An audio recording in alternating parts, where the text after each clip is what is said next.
तो प्रेगनेंसी का जैसे ही चौथा या फिर पाँचवा महीना शुरू हो जाता है, तब से ही गर्भवती महिला को उसके बच्चे की हलचल होना शुरू हो जाती है।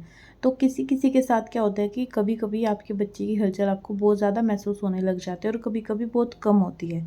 ऐसे ही कभी कभी ऐसा होता है कि किसी एक महिला के साथ उसके बच्चे की जो हलचल होती है वो बहुत ज़्यादा उसे महसूस होती है और किसी दूसरी महिला को बच्चे की हलचल बहुत कम महसूस होती है। तो आज की इस वीडियो में हम इसी बारे में बात करेंगे कि ऐसा क्यों होता है, किसी बच्चे की हलचल कम क्यों होती है और किसी की ज़्यादा क्यों होती है, इसके पीछे का रीज़न क्या होता है।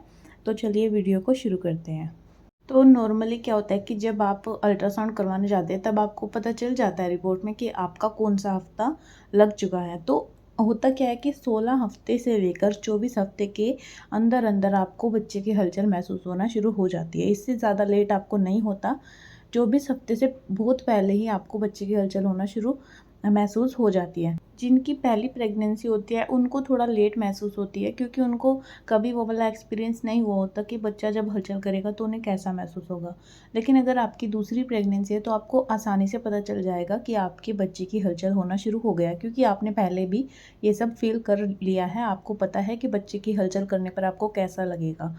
अगर आपकी पहली प्रेगनेंसी है तो आपका पाँचवा महीना ख़त्म होने से पहले ही आपको आपके बच्चे की हलचल होना शुरू हो जाएगी। आपको महसूस होने लग जाएगी कि आपके बच्चे ने हलचल करना शुरू कर दिया है। तो होता क्या है कि आपको, अगर आपके बच्चे की हलचल अच्छी तरह से महसूस होने शुरू हो जाती है और आपका बच्चा दिन में बहुत बार हलचल करता है, लेकिन धीरे धीरे क्या होता है कि आपके बच्चे की हलचल कम होनी शुरू हो जाती है। आपको लगेगा कि पहले बच्चा बहुत ज़्यादा हलचल करता था, बहुत कम करता है। तो इसके पीछे के कारण बहुत सारे होते हैं, आपको वो कारण भी समझने चाहिए। तो बच्चे की हलचल कम होने के पीछे के कारण क्या क्या होते हैं। तो सबसे पहला कारण तो ये होता है कि अगर आपकी प्रेगनेंसी का चौथा या पाँचवा महीना लग चुका है और आपको आपके बच्चे की हलचल अच्छी तरह से महसूस होने लग गई है, लेकिन जैसे जैसे आपका छठा सातवां आठवां महीना आता है तो आपको आपके बच्चे की हलचल कम महसूस होने लगी है।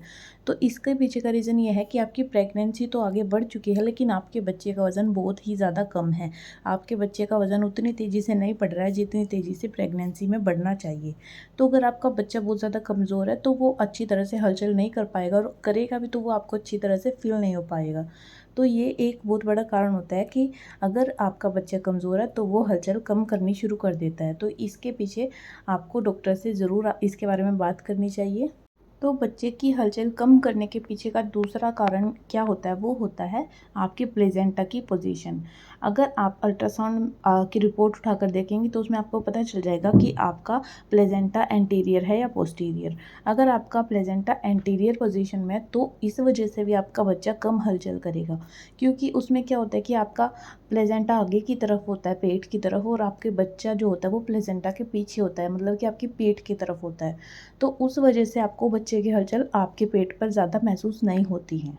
इसके अलावा अगला कारण ये हो सकता है कि अगर आपके बच्चे के गले में कॉर्ड फंस गया है, जो गर्भनाल होती है वो अगर आपके बच्चे की गर्दन के चारों तरफ फंस चुकी है, तो इस वजह से भी आपका बच्चा ज़्यादा हलचल नहीं कर पाता है। ये भी एक कारण हो सकता है आपके बच्चे की हलचल कम होने के पीछे।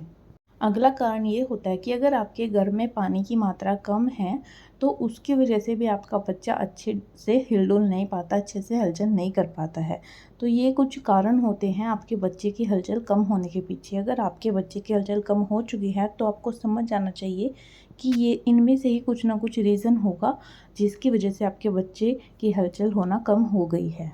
इसके साथ-साथ हमारे समाज में बहुत पुरानी मान्यता चली आ रही है। हमारे घर के, हमारे आस-पड़ोस के, हमारे जो बड़े बुज़ुर्ग होते हैं वो कहते हैं कि अगर आपके पेट में बच्चा जो है वो ज़्यादा हलचल करता है तो इसका मतलब है कि आपको लड़की होने वाली है, और अगर आपका बच्चा बहुत कम हलचल करता है तो आपको लड़का होने वाला है। तो ये बात जो है वो 100% तो सच नहीं होती, लेकिन कहीं न कहीं बहुत हद तक ये सच मानी जाती है, क्योंकि जो लड़कियाँ होती हैं वो पेट में रहते हुए भी बहुत ज़्यादा एक्टिव रहती हैं, और जो लड़के होते हैं वो पेट में रहते हुए बहुत सुस्त रहते हैं। तो अगर आपका बच्चा 2 घंटे में 10 से कम बार हलचल कर रहा है तो आपको समझ आना चाहिए कि वो एक लड़का हो सकता है। लेकिन अगर 2 घंटे में 10 से ज़्यादा बार वो हलचल कर रहा है तो आपको समझ जाना चाहिए कि वो एक लड़की भी हो सकती है, क्योंकि लड़कियाँ पेट में बहुत ज़्यादा हलचल करती हैं।